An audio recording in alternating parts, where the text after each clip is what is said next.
Hey guys, welcome to the channel, and Sonny here. We have a new update on Global Lab, and we cover this every Friday, so tune in at twitch.tv/bprimegaming so you can see the deep dive, all the details and everything. And today I'm gonna try and do a quick rundown TLDR. You can check the full link in the description. But yes, we got another one, and it's pretty darn big. The biggest news here today is that they're continuing with the class changes. It wasn't a one-off, which also means even if your class is not in today, like mine isn't, then there's still hope. It really does look like they're going through the bottom tier PvE classes and making some very substantial cool changes, and also a bit of PvP changes in there. Honestly, really good stuff. Even though my class is not in today, but surely next week. There's also some very, very big Nodewar changes and news, so let's get to it. First off, for class changes, Mystic. Succession Mystic is getting some very big PvE buffs. They are also changing for both Succession and Awakening. They are changing for the attack speed buff. It's going to be way easier to keep up. The TLDR on this is they are making Giant Wolf a new sort of ability. It's a 1 minute cooldown, 20% attack speed for 20 seconds. It used to be 10 seconds. It's also gonna instantly give you 3 fighting spirit. On top of that, they are also buffing the normal attack speed buff, which is 20 seconds for 10 seconds to, sorry, 20% for 10 seconds, 20% for 20 seconds. So you will be able to pretty much, between this and the 3-shot Crouching Wolf, I think it is, be able to keep up the 20% attack speed buff pretty much permanently. You are getting some super armors up here on these pre-awakened abilities. Some more health is being added. Some stuff here, right? You can read through the details. A lot of cooldown changes, smoothness changes, all of that. The cooldown changes here, well, Breakwater, 13 to 10 seconds. Speed reduction has been removed on it. A lot of the speed reduction of Suck has been removed, and some huge PvE damage buffs on Succession coming in as well. Wave up. Okay, down here is some very, very important things as well, other than just the big PvE damage buffs, which is really neat. There's also some changes here, some connection speeds improving throughout a lot, so that will affect PvP as well. Here's a big one. Nature's Wrath, which is a Rabum, I believe, it's losing the 6% accuracy. That's a buff, because they're changing every single accuracy on all your abilities, both Succession and Awakening, to be 25% flat. So just baking that 6% buff into your kit.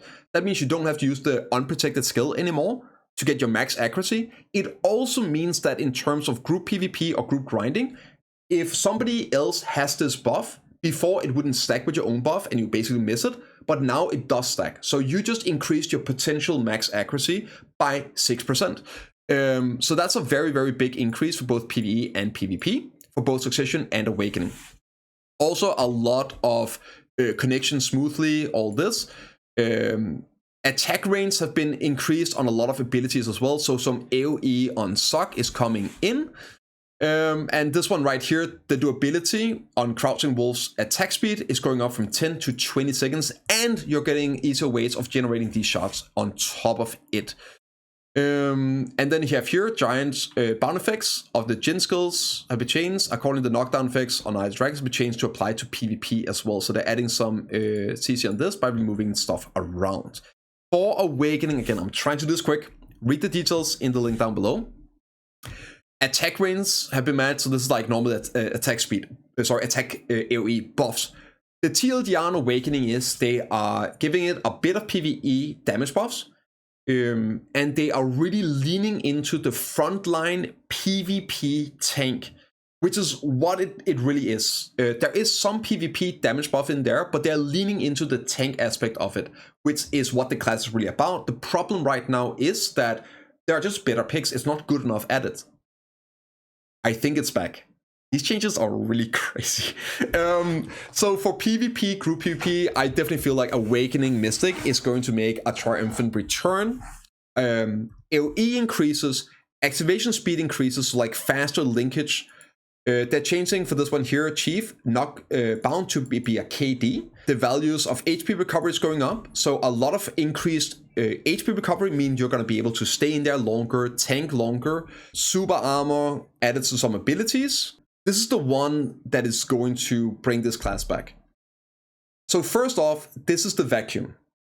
It's a channel into an attack. And now that first off, you can cancel it when you want. Change, you can immediately activate the last hit by left clicking. And then they are making the last hit a PvP knockdown. So you can use this, you can channel for a vacuum, and then you can end it when you want into a PvP knockdown. They're removing, the all hit reduction has been moved to another ability. They're adding a 20% movement speed slow to the ability. And here's the crazy part. Cooldown goes from 20 seconds to 13 seconds. This right here is going to be an absolute monster. It's a full super armor ability, 13 seconds cooldown on a vacuum that you can then throw into a KD. For group PvP, this is crazy strong of a buff. Plus all the survivability, it means you can stay in there, you can CC, grab, slow, debuff, and stay alive, and then wait for the cooldown of this and really turn the tide of battle. It's gonna be a big deal. This here is the real deal. Next up is some changes. There are some PvP damage buffs in here, and some PvE damage buffs. I think it's like 10% PvE buffs, and there are some where you can see here, for example, Thunderbolt, it gets around 10% damage buff in PvE and no changes PvP, so that means also a 10% PvP damage buff. There is here as well on this one, Rapids, it also gets around a 15-20% damage increase in both PvE and PvP. So there you go, some really big buffs both in PvE and PvP for Mystic, and yeah, I think at least we'll see Awakening Mystic back in group PvP with this. I think it's going to be very strong in AOS. Next up is Succession Musa. Succession Musa is getting some HP recovery buffs. And some changes to like the damage you do on cooldown and all. But the big one here, let's just get it out of the way.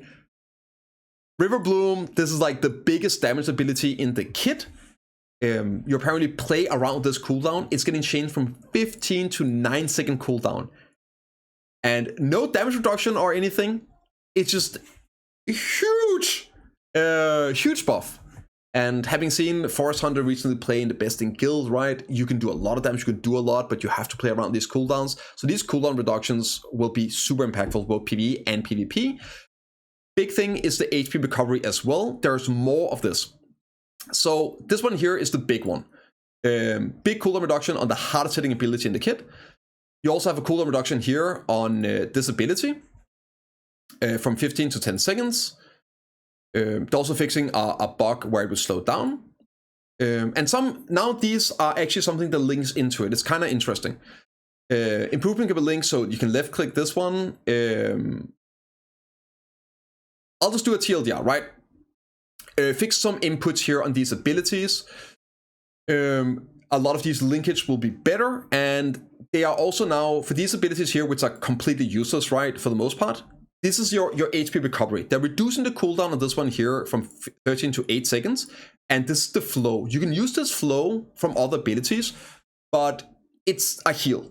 They're removing the CC, which basically made them unusable for PvP purpose and also PvE, right? They're giving it a front guard on both of these. So you can use these into each other, front guard, and they're buffing the heal on it. So you can now get your heal off on Succession Musa in PvP situations. You can dash out, you can go and hit mobs, right, healed up with this, or you can use it in a combo. They're also making them able to link between other abilities way more.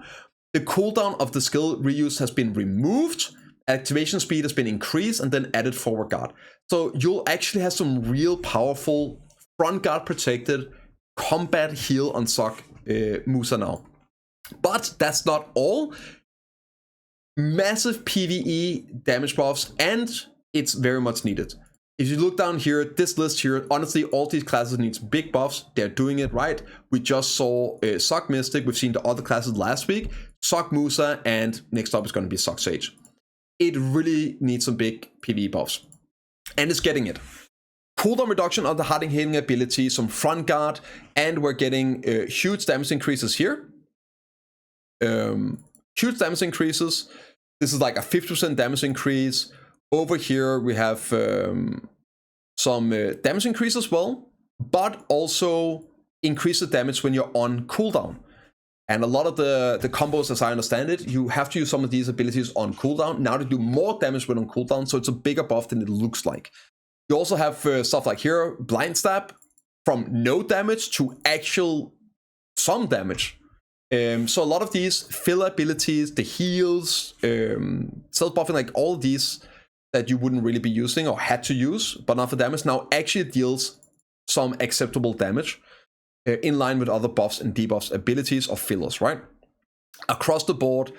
And then you have down here, River, that's like a 40% damage increase, I believe, in PvE.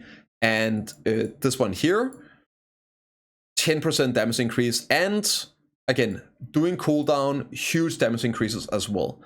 So we might be seeing people enjoying this class actually be able to play it in PvE as well.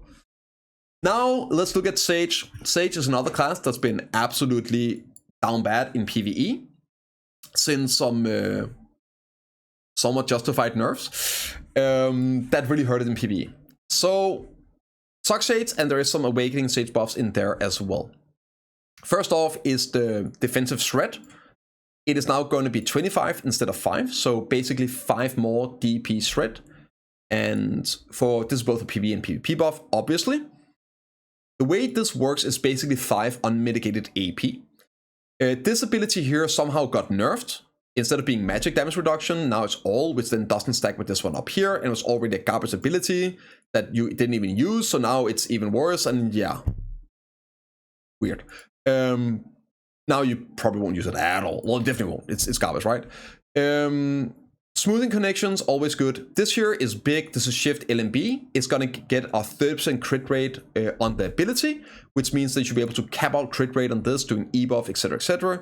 So that's going to actually be a very big increase on your DPS. And then for PvP purpose, whenever you're using your Rift Chain, which is the dashing, right? The iframe dash, it got increased cooldowns. Now it's like every 7 seconds, I think, it's iframe, and then between that, it's just super armor. One of the biggest issue facing Sock Sage at the moment in group PvP, where it's supposed to excel, is that it's just gonna die dashing around in super armor to the like split damage and AoE damage and everything. Now they are giving it a 30% damage reduction while in super armor doing this ability. That is absolutely massive. They're removing the 20 DR buff from it, and then the grab resistance, but to be fair, so many classes would just grab it. Huge buff. Sorry, many classes wouldn't grab it, and the one that probably could would have ignore grab resistance anyway. So this is a massive buff for group PvP, having a 30% damage reduction every time you're dashing around in between your iframes. Next up is another pretty terrible ability that's getting more or less reworked. The maximum range has been increased, right? And when using the skill, the way it worked, I've been told, is that the more people there, the more damage it did, but then people like were dying or get out, they would do less damage, and you miscalculated. It was like just bad. It's getting reworked, so now it's consistent damage, and importantly, it got an insane damage buff. So in PvE, this one is a 220% damage increase, but it's also 170% damage increase in PvP. So this ability went from being bad to being potentially great. People had to be stacked on top of each other, like 10 people in one place. Yeah, so super inconsistent, and now it's going to be consistent, and the damage increase massive. So in other words, it seems like Sock Sage gained another ability in the kit on top of all the other changes. then we're seeing huge PvE damage buffs on the class, which it needed. So here, this is like a 6% damage increase. There's 25% damage increases, 30%, 40% damage increases. This is like, yeah, what, 50% damage increase. Huge nukes, and this here, again, 220% PvE and 170% PvE damage. This here as well, a bit of restructuring on the damage to be more consistent, but also a PvE damage increase. So, great changes, honestly. I'm so happy to see this for classes that are severely underperforming, getting good, meaningful buffs.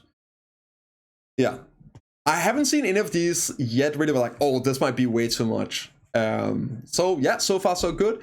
For Awakening, Awakening's going to get 4 more AP on the self buff and 10 more DR shred on this ability here, which is an unprotected float.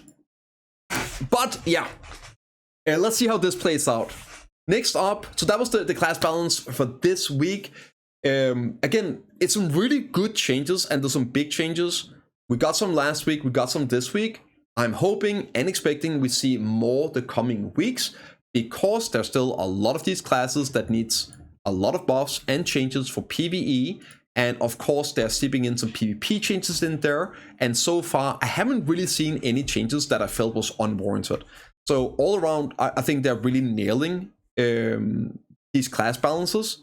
So hopefully we get more. And then I'd rather see like these small adjustments over the time than like huge giga changes, especially for PvP. Next, we're going to take a look at an update for life skills. Last week, we delivered news about various life skill content, such as Imperial, Production, Delivery, Fishing, Bartering, and Training Treasure. And many adventurers showed great interest. In fact, since the update, along with the life skill events that started this week, not only has the number of people enjoying the content increased significantly, but there have also been people who have been preparing materials in advance since right after the last global lab. Basically, people participating in this and actually, doing it. Thank you again for your interest in the life skill content, and this week we have news about hunting and farming. Really nice seeing PA acknowledging that there's other aspects of the game that's gone underdeveloped and underappreciated, and the players like it. They want more of this. There's a lot of people that enjoy life skilling to some degree, so this gives me some hope that they see how players react to these updates. And hopefully we'll keep seeing more good changes. This is awesome to see them writing this and acknowledging this. So we're getting more stuff this week. This week we are getting farming update and hunting update. And hopefully it's not the end, right? The life skill content in place where numerous resources, sorry, I can read the English version here. Life skill content serves as a supply of numerous resources like desert, so it's important the content allows adventurers to enjoy such leisure during their long journeys. Hell yeah.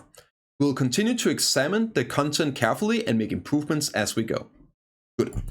So let's take a look at it. For farming, they are removing the requirements for artisans to get the yellow seeds. They want people to be able to get into this easier. They are basically allowing everyone to get yellow seeds, get in there, level up faster. They're also buffing the amount of seeds you can get with breathing, the chance of getting them. So you can see here, big increases on the chance to get 2 and then 3, depending on which type it is. And also you no longer need to be artisan to do it. And you also have here, this also means that whenever you are farming, then you can also get more of the materials and not just seeds, right? Because the more seeds you have, the more farms you can do.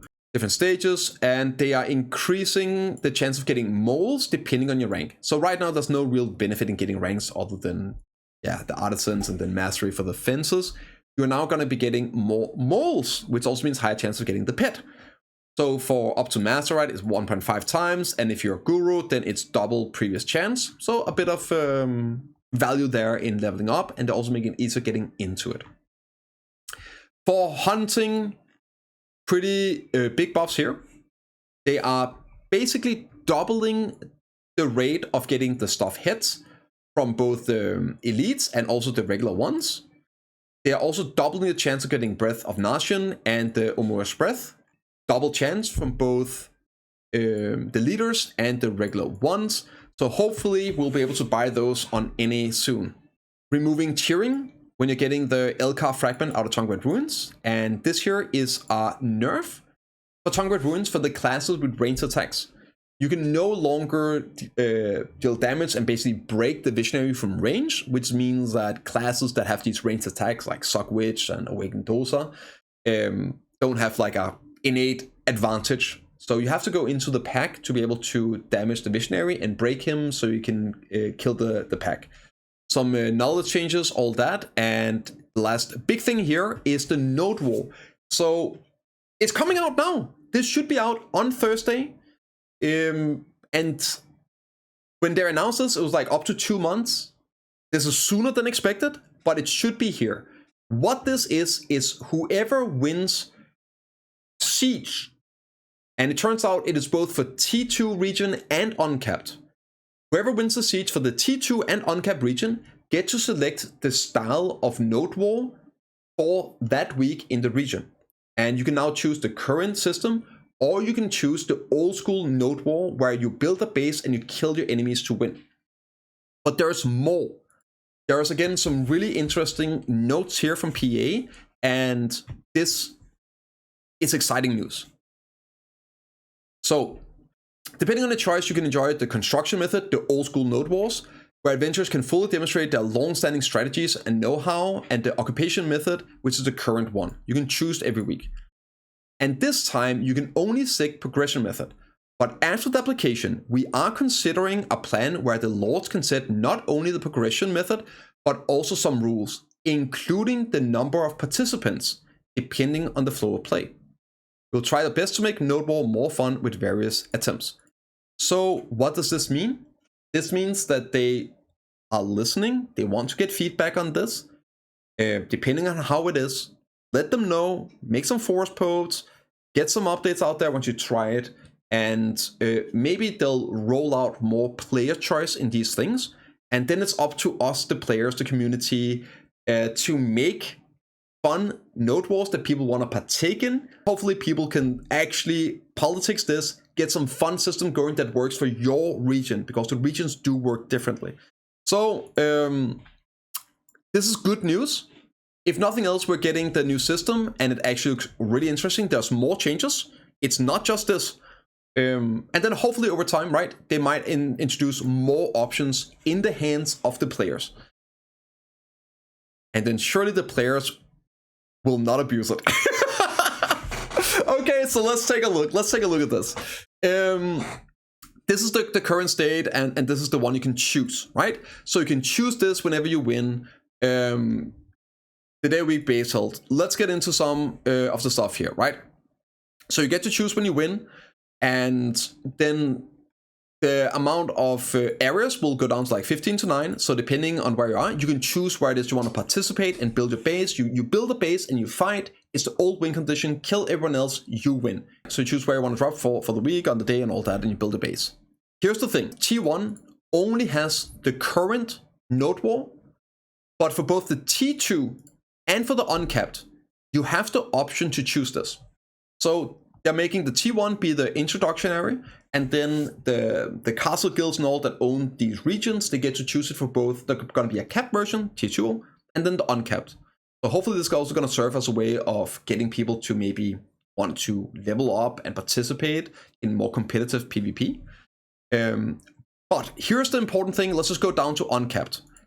They are changing the player caps depending on the day and everything. So if you look here at Medaya, right? We have on Sunday, there's one for 80 people and 55 people. There's also over here on Mondays, which I believe is a less active day, 45 people if you want to do the Nodewar on Medaya, but over here there's also 55, right? And on Sundays, on Valencia, there's also 45. So there's gonna be, you can go all the way down on uncapped to 45 people now, but also you can get fights up to 80 for the uncapped. So there's like a bit of option here, depending on how many people you are, what the meta is, what people end up going for and doing. So this will be interesting. I know a lot of people, at least in NA and I think in partly EU as well, have been asking of different caps, especially lower caps for uncapped. So there's going to be some options here. It's going to be interesting to see what the community choose to partake in. They're also increasing the HP by 30%, roughly, for Flame Tower, a new miracle, and a great New Testament. Oh, Google Translate, how I love you. Some UI changes. Now you can reject party invites and guild invites. It's 2 different options now, so that's good. And they are updating the visuals here on the pet passive system. They're working on optimizing the vitality bar UI. Vitality does indicate the HP bar, but it is Google Translate, so I'm hoping so hard that this is supposed to be the buff bar, but it's probably just going to be like a new HP bar, UI. Like it's, but I really hope it's the buff bar. Maybe one day, And some other changes, fixes, bug fixes, normal stuff. This is a lot of times non-consequential stuff, but there's a lot in here, so you want to check the list, you can do that. But that is it for today's patch note. Let me know what you guys think. For me, it's another step in the right direction that's been going on for a while now. I'm super happy to see it. I really hope that they keep rolling out the class changes over the next couple of weeks, all the way up to Caltheon Ball, and then drop some big content, stable content, announcements of Caltheon Ball. And there we are. I'll see you all in the next one.